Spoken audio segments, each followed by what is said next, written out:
오늘 마가복음 13장을 종말장이라고 합니다. 오늘 본문은 예수님께서 성전에서 나가시는 장면으로 시작됩니다. 이것은 마치 에스겔서의 말씀처럼 여호와의 영광이 성전을 떠나는 듯한 느낌을 줍니다. 앞서 예수님께서는 예루살렘을 보시고 우시면서 너희가 오늘날 평화에 관한 일을 알았더라면 좋았을 텐데 너희 눈에 숨겨졌다라고 탄식하셨습니다. 가정입니다마는 예수님의 입성은 예루살렘의 마지막 기회였습니다. 지금 예수님이 보내고 계신 이 한 주간은 그들에게 심판과 멸망을 피할 마지막 기회였습니다. 그러나 유대 지도자들은 그 마지막 시간을 예수님을 시험하는 데 써버렸습니다. 죄에 죄를 더한 것입니다.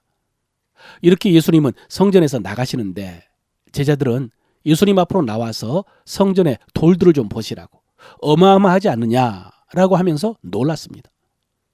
제자들의 눈에는 성전의 규모와 아름다움만 보이고 그 위에 임하신 하나님의 심판의 손은 보지 못한 것입니다. 여러분, 무화과나무를 저주하셨을 때도 들었습니다마는 하나님께서는 우리에게 기대하시는 것이 있습니다. 베푸신 은혜에 합당한 열매를 기다리십니다. 그런데 열매는 없고 잎사귀만 무성하다면 어떻게 될까요?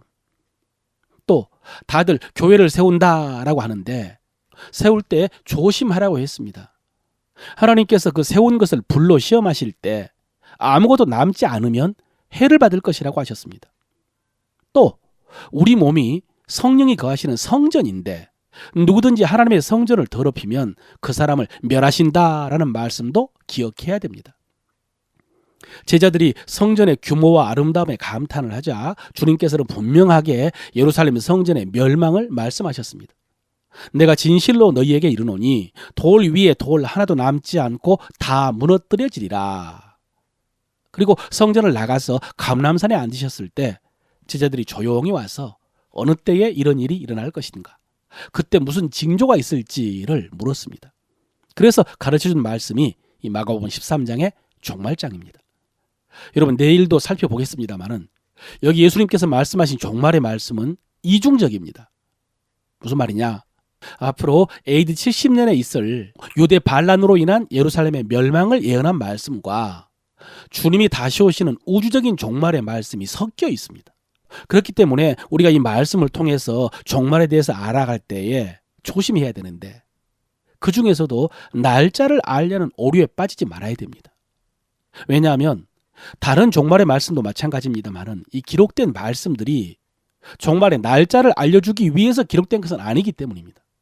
주님 말씀처럼 때와 기한은 아버지께서 자기 권한에 두셨으니 우리가 알 바가 아닙니다. 오늘 말씀 속에서 제자들도요, 예수님께서 성전이 무너질 것을 말씀하시자 곧바로 어느 때에 그런 일이 있을 것인가, 그 때와 징조에 대해서 물었습니다. 그러자 예수님이 말씀하신 첫 번째 대답이 무엇입니까? 너희가 사람의 미혹을 받지 않도록 주의하라 그랬습니다. 미혹하는 자가 있을 것이라는 거죠. 내가 그리스도다, 종말에 가까웠다라고 미혹하는 자가 있을 것이다. 여러분, 역사 속에서 미혹하는 자들이 항상 이 종말의 날짜를 예측하는 것으로 나타났습니다. 그리고 자칭 그리스도라고 주장하는 이단과 사이비를 따르는 것으로 나타났습니다. 그러므로 여러분, 이런 일에 미혹당하지 마시기를 바랍니다. 우리가 이렇게 미혹당하지 않고 분별력이 있기 위해서는 여러 가지 필요한 것이 있겠습니다만은 오늘 본문 속에서 찾아본다면 두려움이 없어야 됩니다. 뭐라고요?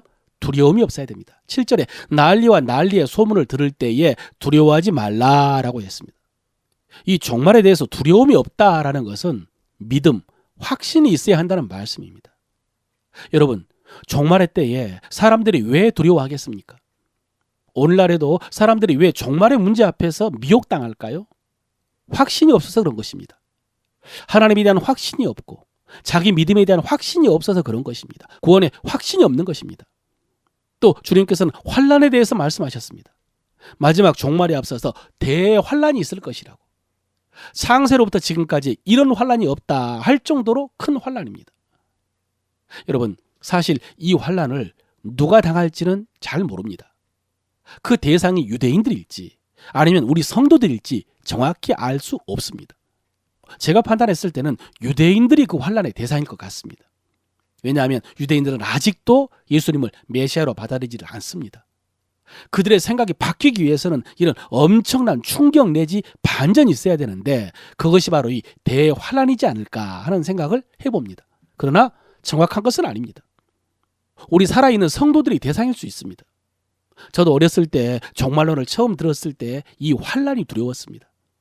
그러나 지금은 이 문제로 고민하지 않습니다. 사실 생각해보면 그때도 고민했던 것이 환란에 대한 고민이 아니라 사실 구원에 대한 고민이었습니다. 구원의 확신이 없으니까 그런 문제로 고민을 한 것입니다.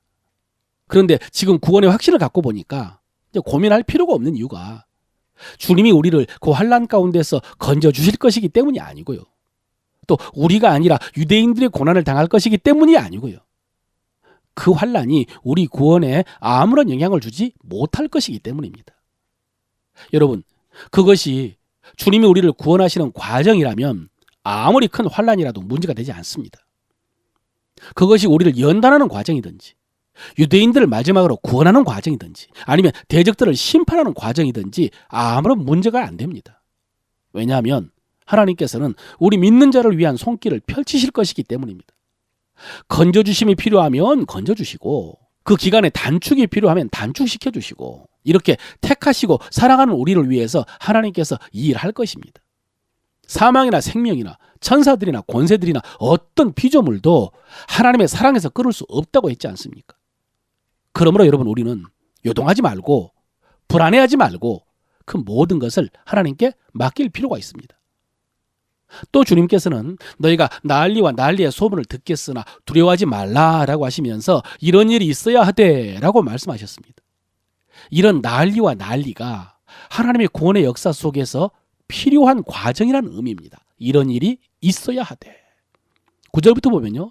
사람들이 너희를 공회에 넘겨주겠고 너희를 회당에서 매질하겠으며 나로 말미암아 너희가 권력자들과 임금들 앞에 서리니 이는 그들에게 증거가 되게 함이라 라고 했습니다.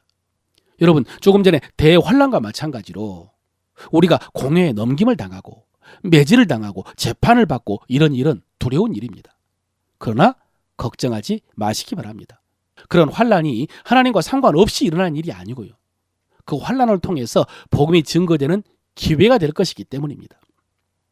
누군가에게 복음이 전해지고 누군가가 구원을 받게 될 것이기 때문입니다. 그러니 여러분 종말에 대해서 날짜는 모르고 미혹과 대환란에 대해서 말씀하시지만은 그런 것 때문에 두려워하지 말고 믿음 위에 굳게 서서 언제라도 주님 앞에 갈 수 있도록 묵묵히 맡겨주신 사명 하나님 나라를 전파하는 그 사명을 감당하며 주님 기다리는 저와 여러분 되시기를 바랍니다. 오늘 우리가 입술로 고백할 우리 믿음의 도리입니다. 나는 십자가 복음과 진리의 말씀 위에 굳게 서 있습니다. 나는 십자가 복음과 진리의 말씀 위에 굳게 서 있습니다. 나는 종말이나 환난으로 인하여 요동하지 않습니다. 나는 종말이나 환난으로 인하여 요동하지 않습니다. 나는 언제든지 주님 앞에 설 수 있도록 깨어 있습니다. 나는 언제든지 주님 앞에 설 수 있도록 깨어 있습니다. 나는 모든 상황 속에서 하나님 나라 복음을 전파합니다. 나는 모든 상황 속에서 하나님의 나라의 복음을 전파합니다. 아멘.